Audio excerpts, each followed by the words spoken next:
Hello, welcome back to the reading of the poem of the Man God, written by Maria Valtorta, Volume 3. Chapter 284, Part 1. Jesus leaves Bethany for Transjordan. 24th September 1945. Lazarus, my dear friend, I ask you to come with me, says Jesus, appearing at the door of the hall, where Lazarus is reading a roll, half reclining on a little bed. I will come at once, Master. Where are we going? Asks Lazarus, getting up immediately. Into the country. I need to be all alone with you.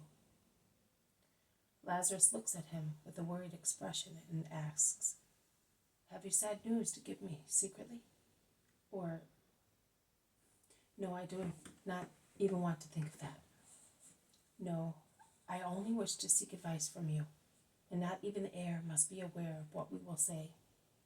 Order a wagon, because I do not want you to get tired. When we are out in the open country, I will speak to you. In that case, I will drive it myself, so no servant will know what we say. Yes, do that. I am going at once, Master. I'll soon be ready. And he goes out. Jesus also goes out, after standing somewhat pensive in the middle of the magnificent hall. While engrossed in thought, he mechanically moves 2 or 3 objects, and picks up a roll which had fallen onto the floor, and when putting it in its place in a cabinet, because of his inborn instinct for order, which is so deeply rooted in Jesus, he remains with his arm raised, looking at the strange art of some objects lined up in the cabinet, which are different from the current art in Palestine. By the embossed work and design imitating the ornaments of the temples of ancient Greece and of funeral urns, they appear to be very old amphoras and cups. What he sees beyond the articles themselves I do not know. He leaves the hall and goes into the inner yard where the apostles are. Where are we going, Master? They ask when they see Jesus tidy his mantle. Nowhere. I am going with Lazarus. You will stay here and wait for me. I shall soon be back. The 12 look at one another. They are not very happy. Peter says, Are you going alone? Be careful.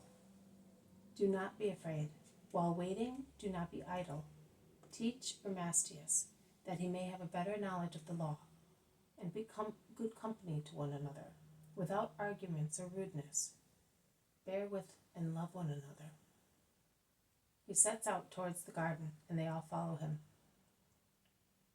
A closed cart soon arrives with Lazarus in it. Are you going in that cart? Yes, so that Lazarus may not tire his legs. Goodbye, Marjam, be good. Peace to you all. He climbs into the cart, which, grinding the pebbles of the avenue, leaves the garden and turns into the main road. Are you going to the Clearwater, Master? Thomas shouts after him. No, I am not. Once again, I tell you to be good. The horse starts at a steady trot. The road going from Bethany to Jericho runs through the country, which is becoming bare. The more they descend towards the plain, the more the fading of the greenery in the fields becomes noticeable. Jesus is pensive. Lazarus is silent and intent only on driving the cart. When they are down in the plain, a fertile plain, which is ready to nourish the seed of future corn, and where all the vineyards seem to be asleep, like a woman who has recently given birth to her fruit, and is resting after her pleasant labor, Jesus beckons Lazarus to stop. Lazarus stops at once, and leads the horse into a side road, which takes the houses far away, and he explains, We shall be safer here than on the main road. These trees will conceal us from the eyes of many people. In fact, a thicket of low trees acts as a screen against the curiosity of passers-by. Lazarus is standing before Jesus, waiting. Lazarus, I must send away John of Endor and Syntyche. You can see that both prudence and charity advise me to do so. It would be a dangerous test and useless grief for both of them to be aware of the persecutions set in motion against them, and which, for at least one of them, could bring about most grievous surprises. In my house, no, not even in your house. Perhaps they would not be troubled materially, but they would be humiliated morally. The world is cruel. It crushes its victims. I do not want those two beautiful and powerful souls to get lost like that. So as one day I joined Ishmael to Sarah, I will now join my poor John to Syntyche. I want him to die in peace. I do not want him to be left alone.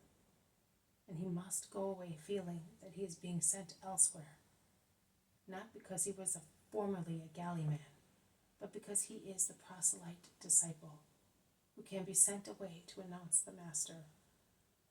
And Syntyche will help him. She is a beautiful soul and will be a great strength in the future church and for the future church. Can you advise me where to send them? I do not want them to stay in Judea or in Galilee, and not even in the Decapolis, where I go with my apostles and disciples, nor in the heathen world. So where, so that they may be safe and useful? Master, how can I give you advice? No, tell me. You love me. You do not betray me. You love those whom I love. You are not narrow-minded like the others. I would advise you to send them where I have some friends, to Cyprus or to Syria. Make your choice. I have trustworthy people in Cyprus, and even more in Syria. I have also a little house, watched over by a manager, who is as faithful as a pet lamb, our old Philip. He will do for my sake anything I tell him. And if you do not mind, those who are persecuted by Israel and are dear to you will be my guests as from now on, and will be safe in the house. Oh, it is not a palace. It is a house where Philip lives alone with a nephew, who looks after the gardens at Antigoneum, the beloved gardens of my mother. We have kept them as a remembrance of her. She had taken there the plants of her Judean gardens, plants of rare essences. Mother, how much good she did to the poor with them. It was her secret domain. My mother, Master, I will soon be going to say to her, Rejoice, my good mother, the Savior is on the earth. She was expecting you. Tears streamed down Lazarus's face, Lazarus's drawn face. Jesus looks at him and smiles. Lazarus recovers his strength. But let us speak of you. Do you think it is a good place? I think it is, and I thank you once again, also on their behalf. You have relieved me of a heavy burden. When will they leave? I am asking so that I may prepare a letter for Philip. I will say that they are two friends of mine from here, in need of peace, and that will suffice. Yes, that is enough, but I beg you, not even the air is to be aware of this. You can see that yourself. They are spying upon me. I know. I will not mention it even to my sisters. But how will you take them there? You have the apostles with you. I will now go up as far as Era without Judas of Simon, Thomas, Philip, and Bartholomew. In the meantime, I will teach Syntyche and John thoroughly, so that they may go with large provisions of truth. I will then go down to take Miriam, and later to Capernaum. I will then go down to Lake Miriam, and later to Capernaum. And when I am there, I will send the 4 apostles away once again, on some other mission. And in the meantime, I will send the 2 off to Antioch. That is what they are compelling me to do. To be afraid of your own people. You are right, Master. It grieves me to see you worried. This has been a reading of the poem of the Man God, written by Maria Valtorta, Volume 3, Chapter 284, Part 1. Jesus leaves Bethany for Transjordan. Thank you for listening. I will see you tomorrow.